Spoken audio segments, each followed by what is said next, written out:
ఈరోజు రాష్ట్రం అంతా ఏబిసిడీల రణం జరుగుతూ ఉన్నది.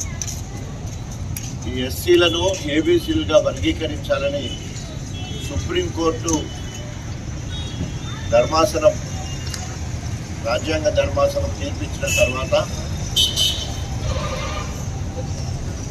తెలంగాణలో అటు ఆంధ్రప్రదేశ్లో కూడా ఏబిసిల రణం జరుగుతూ ఉన్నది. ఇంత పెద్ద రణం జరుగుతూ ఉంటే అభివక్త ఆంధ్రప్రదేశ్లో మంత్రిగా పనిచేసి టీఆర్ఎస్ ప్రభుత్వంలో వివిధ హోదాల్లో పనిచేసిన కడియం శ్రీహరి నీవెటువైపు, నీ వైఖరేంటి? నువ్వు ఏబిసిడీలకు అనుకూలమా వ్యతిరేకమా? ఈరోజు దళితులకు చెందవలసిన ఎమ్మెల్యే పదవి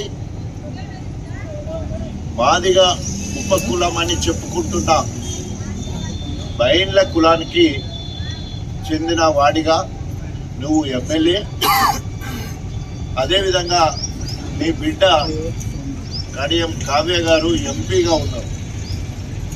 అదేవిధంగా వర్తన్నపేట ఎమ్మెల్యేగా నాగరాజు ఉంటే ఆయన మాలలను మోస్తున్నాడు, మాలల పక్షాన మాట్లాడుతున్నాడు.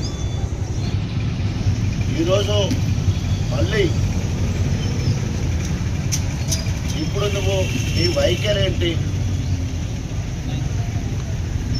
టీఆర్ఎస్ పార్టీకి వచ్చిన తర్వాత ఎంపీగా, ఉప ముఖ్యమంత్రిగా, 2 సార్లు ఎమ్మెల్సీగా, అదేవిధంగా ఆఖరికి ఎమ్మెల్యేగా కూడా గెలిచినాక పార్టీ వదిలిపెట్టిపోయినావు. ఈరోజు కాంగ్రెస్ పార్టీకి పోయినావు ఏదో మార్పు చేద్దామని లేదా అభివృద్ధి చేద్దామని చెప్పి. నువ్వు నీకు ఇంత సుదీర్ఘ అనుభవం ఉన్న కడియం శ్రీహరి నువ్వు ఎస్సీలను ఏబిసిలుగా వర్గీకరించడంలో పెద్దన్న పాత్ర పోషించాలి. దళితులలో నువ్వు సీనియర్ నాయకుడిగా ఉన్నావు. మాదిగా ఉపకులమైన బైన్లని చెప్పుకుంటున్నావు. కనీసము వయోకాలం దగ్గర వస్తుంది, 74 సంవత్సరాలు. ఇప్పుడైనా కుల అస్తిత్వాన్ని ఇప్పటికైనా ఎత్తుకోవా? రిజర్వేషన్ మాత్రమే వాడుకుంటావా? వివేక్ వెంకటస్వామి ఉచ్చ తొక్కినవని మాకు అనుమానం వస్తున్నది. రేవంత్ రెడ్డి వెంటనే ఎస్సీలను ఏబిసిలుగా వర్గీకరిస్తూ ఆర్డినెన్స్ జారీ చేయాలని డిమాండ్ చేస్తా ఉన్నాం.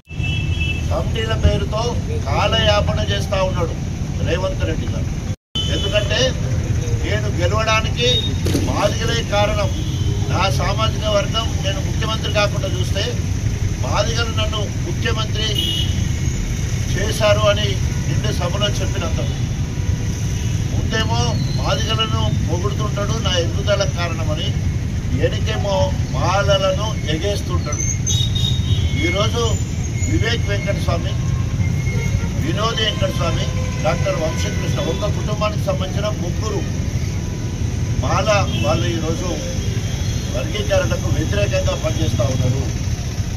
ఆర్థికంగా లక్షల కోట్ల పెట్టుబడులు పెట్టి ఒక పక్క ప్రింట్ మీడియా, ఇంకో పక్క ఎలక్ట్రానిక్ మీడియాను నడుపుతూ ఈరోజు మొత్తం కూడా పార్టీని, ముఖ్యమంత్రిని బ్లాక్మెయిల్ చేసే పరిస్థితిలో ఈరోజు వివేక్ ఉన్నాడు.